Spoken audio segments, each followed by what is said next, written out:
তখন মা বললেন আরো অনেক কেরামত আছে তোমার। তো মা আমি চলে যাব ওই নিজামে মাদ্রাসায়, আমি দ্বীনে ইলম হাসিল করব এবং আল্লাহর দ্বীন ইসলামের দাওয়াতে আল্লাহর পথে আমার এই জীবনকে আমি বিসর্জন করে দেবো। সবাই সুবহানাল্লাহ। এমনি হলে হয়। তার বাবা মুসা সালেহ জঙ্গি রাহিমাহুল্লাহ তিনি যাচ্ছেন, তারা হাম্বলি মাযহাবের মানুষ ছিলেন।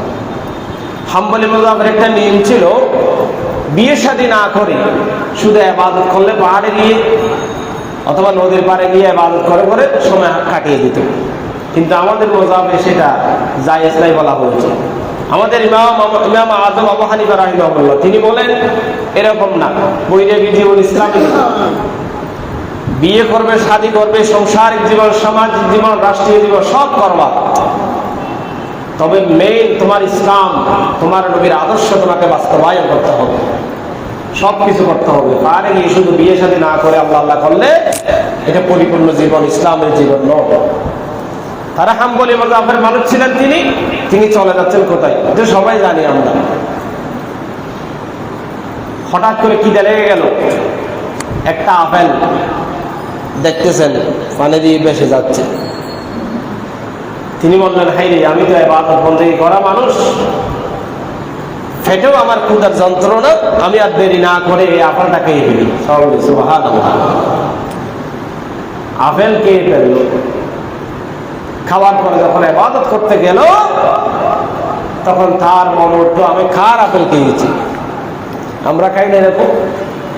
অনেকে খাই। কত আপেল, কত ডাব, কত আরো জনের জিনিস খাই ফেলছে আমরা হিসাবে।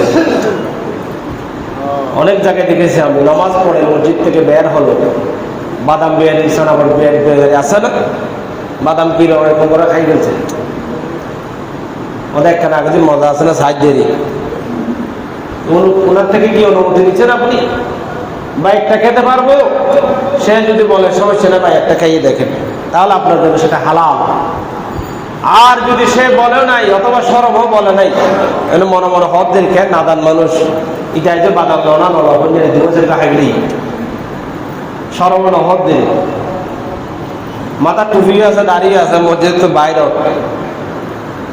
তো বাদাম খাই রে কত মজা না লইতেন না, অথবা লইয়ে 10 টাকা, এটা আপনার জন্য হালাল নয়, হারাম। আমার নবী বলেন লা ইয়াদখুলুল জান্নাতা জাসাদুন গুযিয়া বিল হারাম।